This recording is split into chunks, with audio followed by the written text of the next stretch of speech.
Assalamualaikum warahmatullahi wabarakatuh. Apa kabar Ananda semua? Semoga dalam keadaan yang sehat ya. Dan juga jika Ananda mau keluar rumah, patuhilah selalu protokol kesehatan dengan cara memakai masker, mencuci tangan, dan juga selalu menjaga jaraknya agar diri Ananda dan juga lingkungan Ananda terhindar dari pandemi COVID-19. Nah, sebelum kita memulai pelajaran pada hari ini, alangkah baiknya Ananda membaca doa dulu dalam hati masing-masing agar pelajaran kita hari ini berkah di sisi Allah Subhanahu wa taala. Nah, sebelum kita masuk ke materi hari ini, apakah Ananda masih ingat apa pelajaran kita minggu lalu? Nah, pelajaran kita minggu lalu ialah tentang Quran Surah Al-Hujurat ayat 10 dan 12. Nah, kemarin kita sudah belajar tentang bacaan Quran Surah Al-Hujurat dan juga terjemahannya dan juga isi kandungan dari Quran Surah Al-Hujurat ayat 10 dan 12. Nah, di Quran ini terdapat 3 topik pembahasan, yaitu kontrol diri atau mujahadah an-nafs, prasangka baik, husnuzon, dan juga persaudaraan, yaitu ukhuwah. Nah, kita lanjut pembahasan hari ini, yaitu tentang bagaimana itu kontrol diri atau mujahadah nafsi, prasangka baik atau husnuzon, dan juga persaudaraan ukhuwah. Nah, pertama ialah pengendalian diri atau mujahadah nafs. Nah, jadi pengendalian diri atau kontrol diri atau mujahadah nafsi adalah perjuangan sungguh-sungguh atau jihad melawan ego atau nafsu pribadi.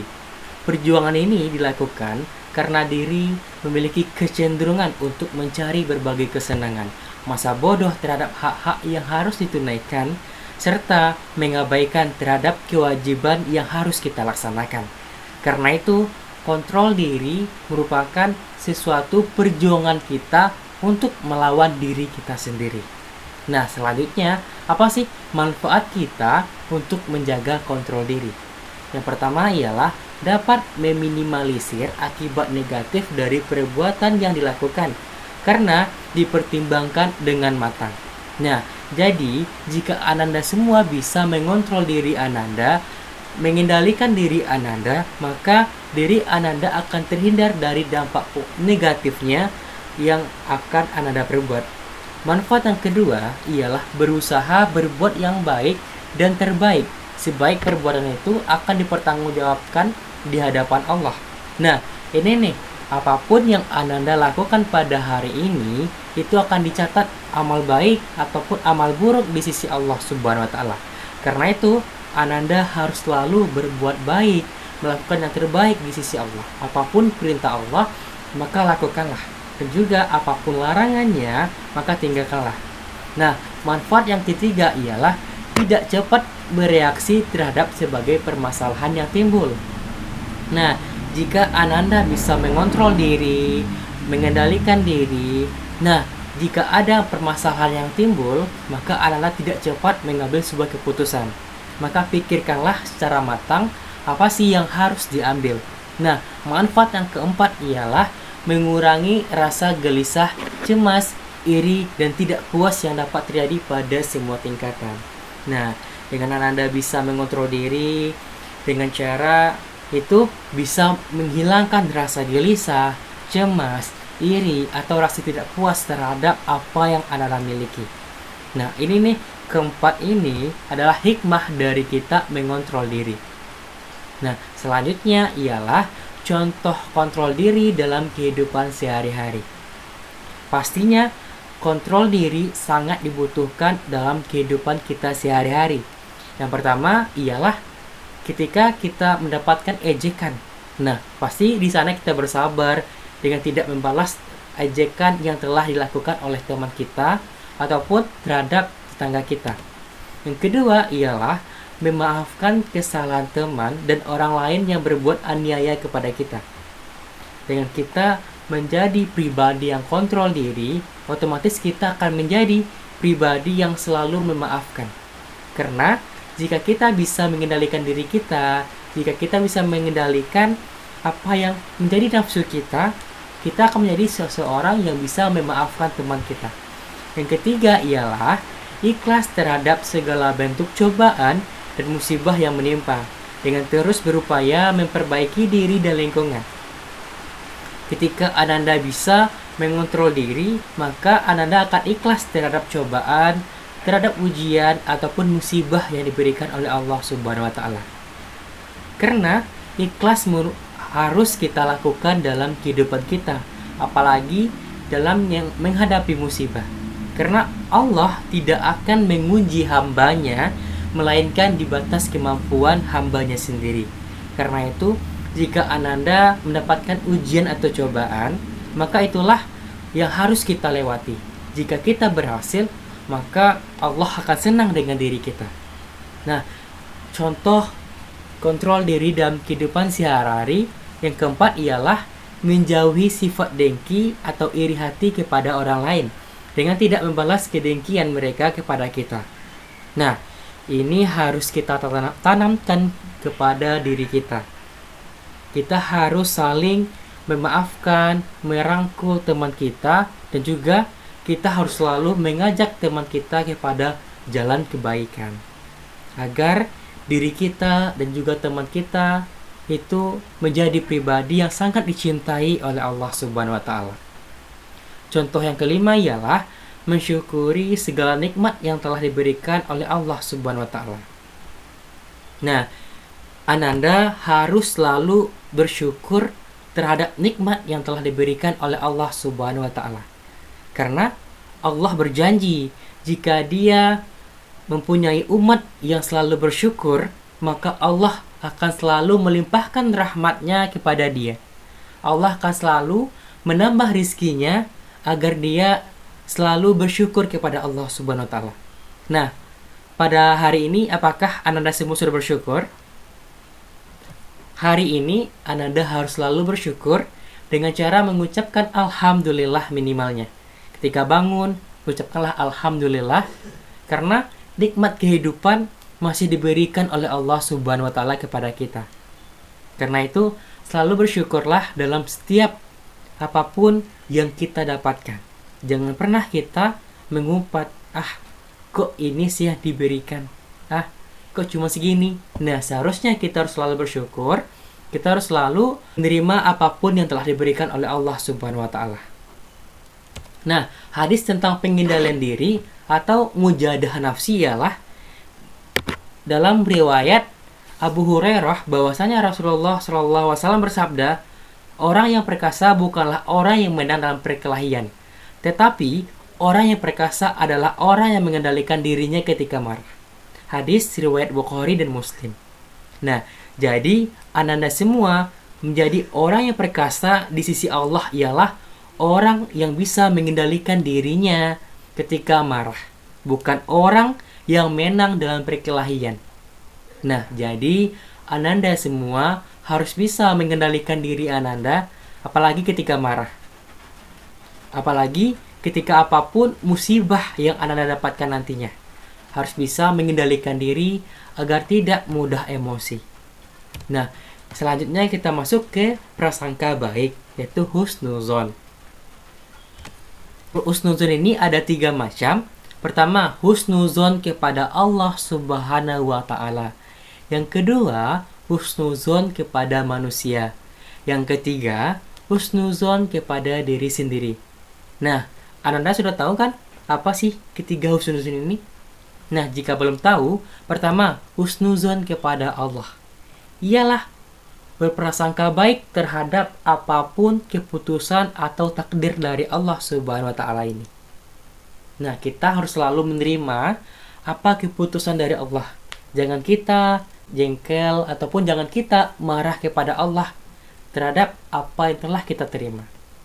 Tapi selalu berprasangka baiklah terhadap semua keputusan Allah Subhanahu wa taala. Dan berikut contoh perilaku husnuzon kepada Allah Subhanahu wa taala. Yang pertama, rela menerima semua takdir Allah yang diimbangi dengan doa dan usaha. Yang kedua, berpikir positif bahwa semua keputusan dan takdir Allah adalah terbaik bagi manusia. Yang ketiga, memohon ampun atas segala kesalahan dosa yang diperbuat kepada Allah Subhanahu wa ta'ala. Nah, ketiga ini merupakan di antara contoh perilaku husnuzon kepada Allah. Yaitu kita harus selalu menerima takdir yang telah diberikan oleh Allah Subhanahu wa ta'ala, dan juga dengan menerima tersebut kita harus selalu berdoa dan berusaha terhadap apapun itu. Karena Allah berjanji, Allah tidak akan mengubah suatu umatnya atau mengubah suatu kaum sebelum kaum itu sendiri yang berusaha untuk mengubah keadaannya sendiri. Jika Anda semua ingin menjadi orang yang pintar, menjadi orang yang cerdas, maka selalulah berusaha, selalulah belajar. Jika Anda sudah belajar, sudah berusaha, setelah itu baru berdoa, berikhtiar, berdoa kepada Allah. Karena Anda semua sudah berusaha untuk melakukan yang terbaik. Dan serahkan kepada Allah apapun itu hasilnya nanti. Yang kedua, berpikir positif semua keputusan dan takdir dari Allah. Nah, ini nih, Allah tahu apa yang hambanya butuhkan. Dan Allah tidak akan mengasih apa yang hambanya inginkan. Jadi, kita harus selalu berpikir positif apapun itu yang diberikan oleh Allah Subhanahu wa ta'ala. Yang ketiga, ialah memohon ampun atas segala kesalahan dan dosa yang diperbuat kepada Allah. Nah, apapun itu, apapun kesalahan kita, kita harus selalu memohon ampun kepada Allah Subhanahu wa ta'ala. Boleh nih, ketika kita mau tidur, ketika kita mau istirahat malam, coba ingat, apa sih kesalahan kita di hari ini? Apa sih yang sudah kita perbuat di hari ini? Jika kita merasa masih banyak kesalahan, masih banyak dosa di hari ini, memohon ampunlah. Jangan tunggu dulu ketika musibah menimpa kita. Ketika ada banjir, gempa, ataupun musibah lainnya yang menimpa kita, kita baru, ya Allah, ampunilah aku. Baru banyak datang ke masjid setelah ada musibah. Tapi janganlah. Coba setiap hari kita mengingat, beristighfar, muhasabah diri, mengingat apa yang telah kita lakukan, agar Allah selalu melimpahkan rahmat dan syafaatnya kepada kita semua. Nah, selanjutnya ialah cara menumbuhkan sikap prasangka baik atau husnuzon kita kepada Allah. Yang pertama, latihan semua takdir atau keputusan yang ditimpakan kepada diri kita. Yang kedua, latihan menahan diri kita untuk tidak memberikan reaksi dengan cepat terhadap semua musibah yang terjadi. Yang ketiga, latihan memperbanyak istighfar dan mengakui bahwa diri kita banyak melakukan kesalahan. Nah, ini harus kita tumbuhkan dalam diri kita. Harus kita tanamkan dalam diri kita.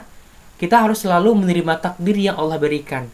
Kita harus selalu menahan diri kita dari apa yang masalah yang dihadapi.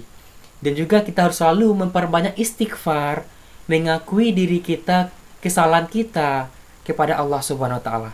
Dan juga jangan selalu lupa untuk selalu meminta ampun kepada Allah Subhanahu wa ta'ala. Jika kita ada kesalahan, maka berdoalah. Anggaplah apapun itu, curhatlah kepada Allah Subhanahu wa ta'ala. Insyaallah Allah akan membantu untuk menyelesaikan permasalahan yang ada dalam diri kita. Selanjutnya, prasangka baik atau husnuzon kepada manusia. Nah, banyak saat sekarang ini orang yang berprasangka buruk. Dia selalu mencari kejelekan orang lain. Tapi kita harus selalu tanamkan dalam diri kita husnuzon, prasangka baik. Nah, yang pertama, pengertiannya. Prasangka baik artinya menganggap bahwa apa yang dilakukan orang lain, baik yang terlihat jahat, kecuali jika jelas bahwa perbuatan itu tersebut melanggar syariat, apalagi yang tidak terlihat baik oleh mata kita. Nah, kita harus selalu tanamkan perbuatan baik kepada diri kita. Jangan kita berprasangka buruk kepada orang. dia ngapain sih? Dia berbuat apa? Nah, jangan. Cobalah kita selalu berpikir yang positif, selalu berpikir bahwa kebaikan itu dinilai oleh Allah Subhanahu wa taala. Nah, kita sebagai hamba Allah itu sama-sama berusaha menjadi yang baik. Sama-sama berusaha menjadi yang terbaik agar kita menjadi hamba Allah yang sangat dicintainya. Dan marilah kita fastabiqul khairat, berlomba-lomba dalam kebaikan. Yang kedua, contoh husnuzon terhadap manusia. Yang pertama ialah menjauhi sikap buruk sangka kepada orang lain. Yang kedua, menjauhi sikap mencari kesalahan orang lain. Yang ketiga, ikut membantu dan berbelasungkawa atas kejadian yang tidak mengenakan yang diterima oleh orang lain. Nah, kita sebagai manusia, kita sebagai makhluk sosial, kita harus selalu berprasangka baik kepada teman kita, kepada keluarga kita, kepada orang yang ada di lingkungan kita. Jangan sampai kita berprasangka buruk ataupun mencari kesalahannya untuk menjatuhkannya atau untuk merebut sesuatu yang harusnya bukan hak kita. Nah, dan juga kita harus selalu berbelasungkawa atas kejadian yang tidak mengenakan yang diterima oleh orang lain. Jika kita melihat teman kita lagi kesusahan, kita bantulah. Apalagi kita lihat musibah yang terjadi di Indonesia. Salah satunya ialah dengan cara kita mematuhi protokol kesehatan. Nah, itu salah satu bentuk kita membantu sesama kita. Dan juga kita membantu lingkungan kita agar terhindar dari pandemi COVID-19. Selanjutnya ialah cara menumbuhkan sikap husnuzon kepada manusia. Yang pertama, tidak merendahkan orang lain. Sebab, boleh jadi orang yang direndahkan justru lebih baik dari orang yang merendahkan. Nah, itu terdapat dalam Quran Surah Al-Hujurat ayat 11 yang sudah kita pelajari di minggu lalu. Nah, kita tidak boleh merendahkan orang lain. Belum tentu orang yang kita rendahkan itu lebih buruk dari kita. Bahkan, orang yang kita rendahkan itu lebih baik dari kita. Yang kedua, tidak mencaci maki atau menghina orang lain. Apalagi hinaan tersebut tidak sesuai dengan kenyataan. Nah, kita tidak boleh mencaci atau menghina orang lain. Kita harus selalu mendukung apapun yang dilakukan oleh teman kita, apapun yang dilakukan oleh keluarga kita kepada jalan kebaikan. Nah, jika kita lihat mereka melakukan yang tidak baik, maka tugas kita sebagai keluarga, sebagai teman ialah mengingatkannya kepada kebaikan. Yang ketiga ialah Allah melihat perbuatan manusia bukan dari segi pelakunya, tetapi yang menjadi ukuran adalah niat yang ada dalam hati kita. Jadi, kita harus selalu mengawali sesuatu dengan niat. Karena Allah tidak melihat apapun yang kita lakukan dengan apa yang kita lakukan, tetapi dengan hati kita, dengan niat kita. Maka, kita tidak berhak untuk menghakimi saudara kita. Mana tahu apa yang dia lakukan itu baik, apalagi kita tidak tahu tujuan yang dia lakukan. Karena itu selalulah bersikap husnuzon kepada manusia. Selanjutnya, husnuzon kepada diri sendiri. Husnuzon terhadap diri sendiri mengandung arti bahwa segala yang melekat pada diri manusia, baik yang disukai ataupun tidak, yang merupakan pemberian Allah yang terbaik untuk manusia. Sikap husnuzon ini akan melahirkan sikap berpikir positif terhadap diri yang akan memotivasi seseorang untuk mendayagunakan pemberian Allah pada jalan yang telah ditentukannya atau sesuai dengan syariat Islam.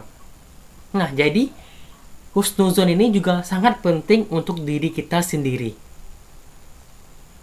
Kita harus selalu berprasangka baik kepada diri kita.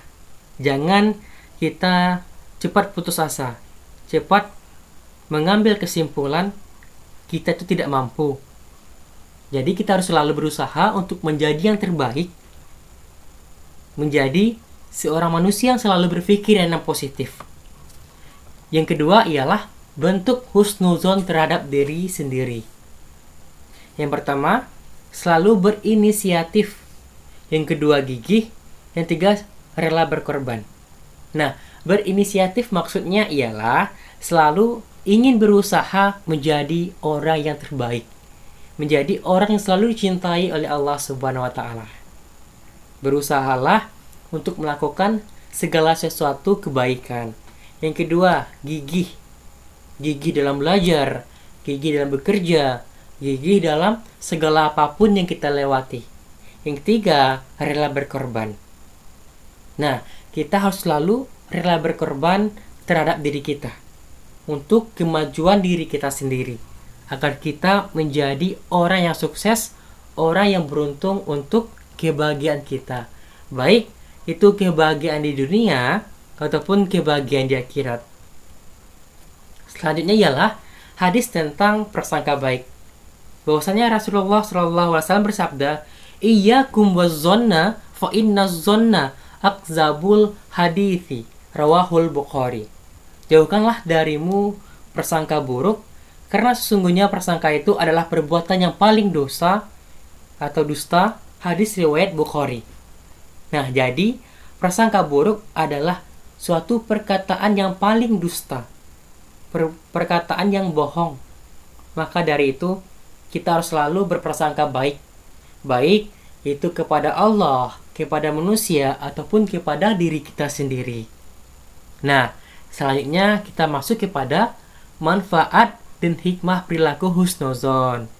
Pertama, menumbuhkan perasaan cinta kepada Allah, menumbuhkan rasa syukur kepada Allah, menumbuhkan sikap sabar dan tawakal, menumbuhkan keinginan untuk berusaha memperoleh nikmat dan rahmat Allah, menjadikan orang yang pemaaf, mendorong manusia mencapai kemajuan, menimbulkan ketentraman, dan juga yang terakhir ialah membuahkan kreasi yang produktif dan daya cipta yang berguna.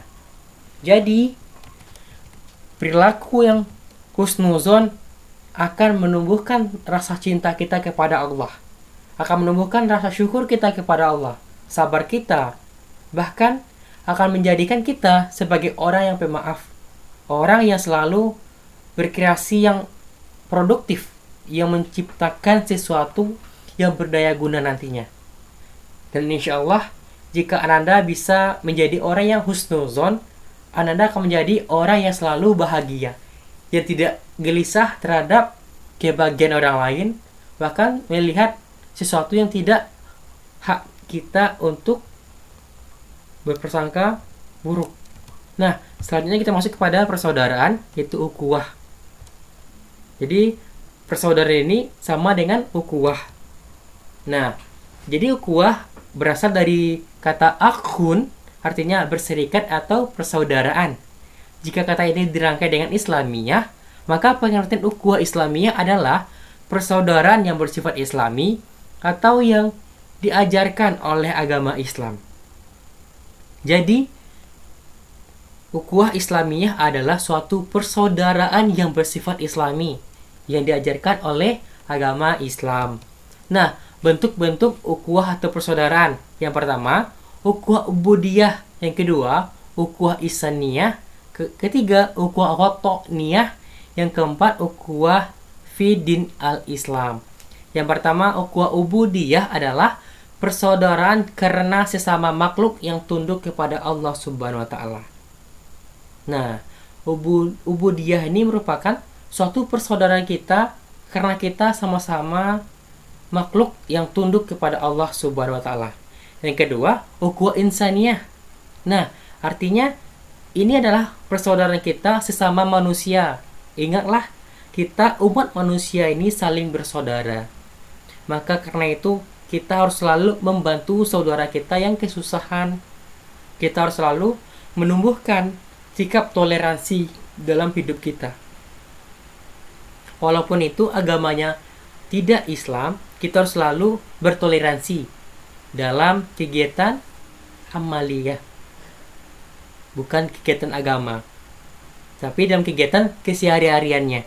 Yang ketiga, ukhuwah watoniyah atau wa'an nasab, yaitu persaudaraan dalam keturunan atau kebangsaan. Nah, ini merupakan sebuah persaudaraan yang mana kita merupakan satu kebangsaan, satu keturunan. Yang keempat, ukhuwah fiddin al-Islam, yaitu persaudaraan antar sesama muslim. Kita sesama muslim merupakan saling bersaudara. Jadi kita harus selalu membantu muslim lainnya jika dia mendapatkan sebuah musibah. Nah, selanjutnya ialah manfaat kita menjaga persaudaraan. Yang pertama ialah menciptakan wihdah atau persatuan. Yang kedua, menciptakan kuwah atau kekuatan. Yang ketiga, ukhuwah menciptakan mahabbah, cinta dan kasih sayang. Ini maksudnya cinta dan kasih sayang dalam persaudaraan ya, bukan cinta kasih sayang dalam hal lain, tapi cinta dan kasih sayang dalam persaudaraan kita. Selanjutnya, cara menciptakan ukhuwah Islamiyah. Yang pertama, menegakkan sholat berjamaah di masjid. Yang kedua, menebarkan salam dan tidak saling acuh. Yang ketiga, membantu meringankan beban yang sedang menghimpit saudaranya. Yang keempat, saling memaafkan. Yang kelima, saling mendoakan dengan kebaikan. Nah, kita harus selalu melaksanakan sholat berjamaah, karena terkadang masjid merupakan tempat kita berkumpul, tempat kita menyapa tetangga kita. Karena kebanyakan orang sibuk dengan kantornya, sibuk dengan sekolah, kuliah, bahkan kegiatan yang lainnya. Karena itu, lakukanlah sholat berjamaah di masjid agar kita menjalin tali silaturahmi kita sesama lingkungan kita. Nah, dengan ukhuwah Islamiyah juga membantu kita meringankan beban saudara kita. Dengan kita membantunya, kita akan meringankan bebannya. Dan juga jangan lupa kita untuk selalu mendoakan saudara kita dalam kebaikan, dalam hal-hal yang baik yang disukai oleh Allah Subhanahu wa taala. Selanjutnya, hadis tentang husnuzon, yaitu yang diriwayatkan dari Nu'man bin Bashir radhiyallahu anhu bahwa Rasulullah shallallahu alaihi wasallam bersabda, perumpamaan orang-orang mukmin dalam saling mencintai, saling mengasihi, dan saling menyayangi seperti satu tubuh. Apalagi satu organ tubuh merasa sakit akan menjalar kepada semua organ tubuh, yaitu tidak dapat tidur dan merasa demam.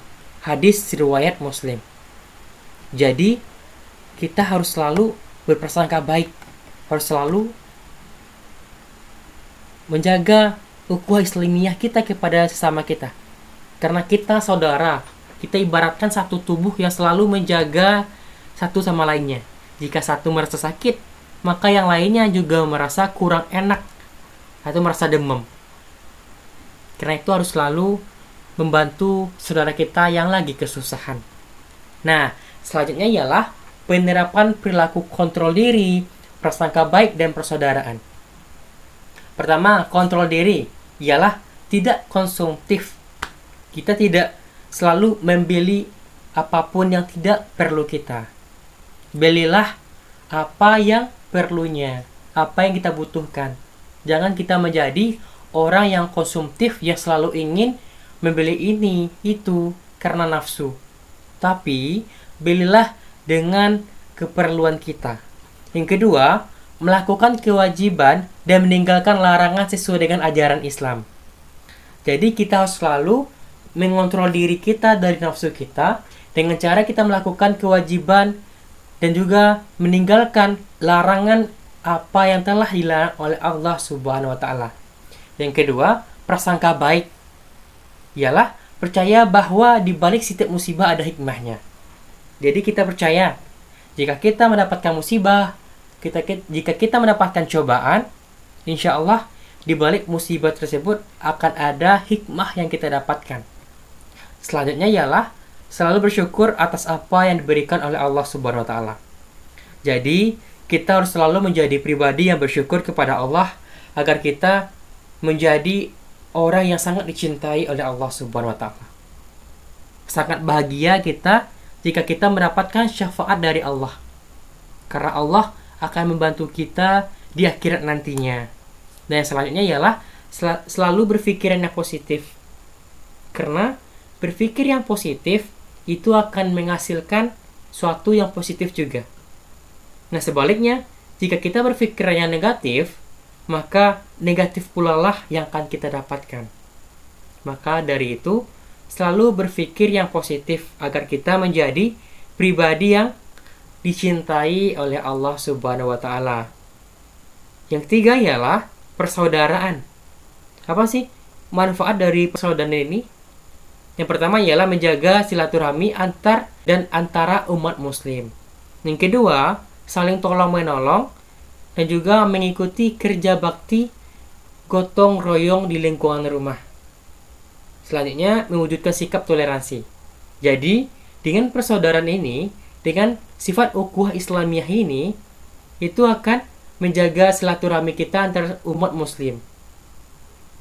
Dan juga akan menumbuhkan sikap saling tolong-menolong kita sesama manusia. Bahkan, mewujudkan sikap toleransi kepada sesama manusia, bahkan antar agama juga. Nah, mungkin hanya sekian pembahasan kita pada hari ini. Jika ada yang mau Anda pertanyakan, silahkan nanti tanyakan kepada Bapak.